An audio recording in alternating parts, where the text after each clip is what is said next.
For women fleeing violence, the single most important thing for them is to go somewhere where they're secure.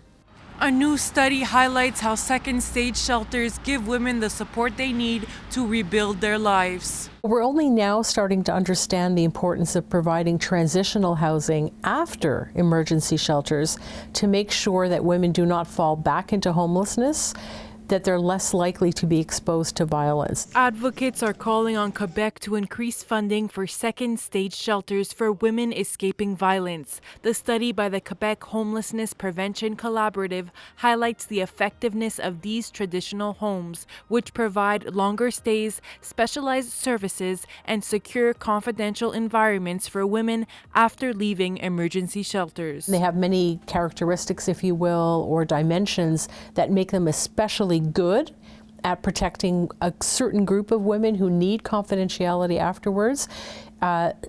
What it does is it makes the whole system work together. The study found 69 to 90% of women in second-stage shelters access stable housing, compared with 43 to 64% after first-stage shelters. Women were also far less likely to return to an abusive partner, 4 to 5% versus 11 to 36%.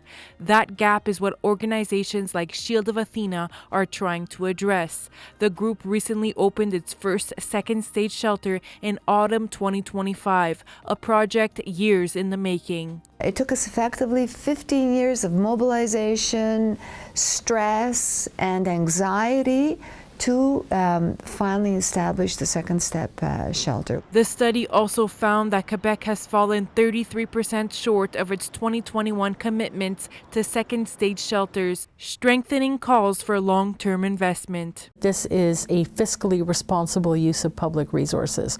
We would very much like the government to take that message seriously. Advocates say women who need help should know support is available. I'd like to say to victims that if they are in an abusive relationship, they should not worry, they should call, they can access services, and a better life is there for themselves and their children. In Montreal, Adriana Gentile, City News.